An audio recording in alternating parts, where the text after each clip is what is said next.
My father, a man who measures human soul in net worth, finally hit his breaking point. I was 25, living in a penthouse I didn't pay for, driving a car that cost more than most people's houses, and honestly, I was bored. He called me into his study. That room always smelled like old leather and expensive scotch. He didn't yell. He just slid a contract across the desk. "Jackson," he said, his voice like cold gravel. "You've forgotten what it means to be a man. You're a passenger in your own life." The deal was simple and insane. For 1 full year, I had to live in a Rust Belt town in Ohio. No credit cards. No family name. And the kicker.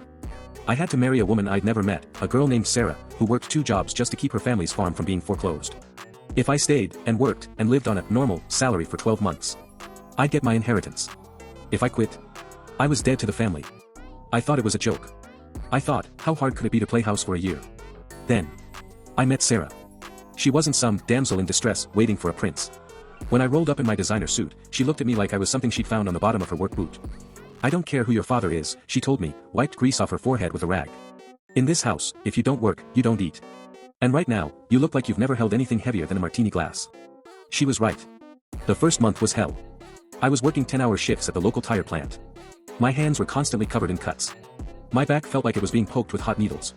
We lived in a house where the heater groaned like a dying animal every time the wind picked up. But then, something changed.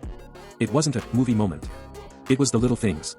It was the way Sarah would leave a cup of coffee for me at 4 in the morning. It was the way we'd sit on the porch at night, sharing a single cheap beer, talking about things that actually mattered, like her dreams of opening a community kitchen, or how I'd spent my whole life surrounded by people but always felt alone. For the first time in my life, I wasn't Jackson the heir. I was just Jackson. The guy who was pretty okay at fixing fences and surprisingly good at making pancakes. By month 9, I realized I wasn't checking the calendar anymore. I wasn't dreaming of my Ferrari or the gala season in New York. I was dreaming of her. When the year ended, my father's black SUV pulled into our gravel driveway. He stepped out, looking like a king visiting the peasants. "Time's up, Jackson," he said, checking his gold watch. "The jet is fueled.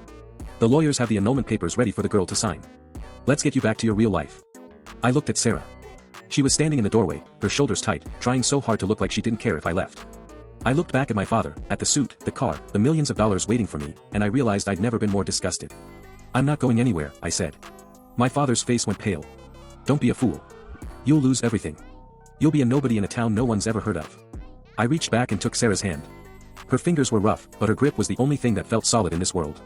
"No, Dad," I smiled, and for the first time, I meant it.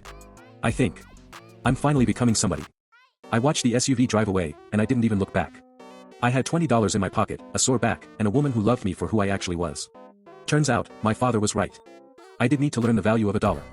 Because once I learned how hard it was to earn one, I realized that the things that are truly valuable don't have a price tag at all.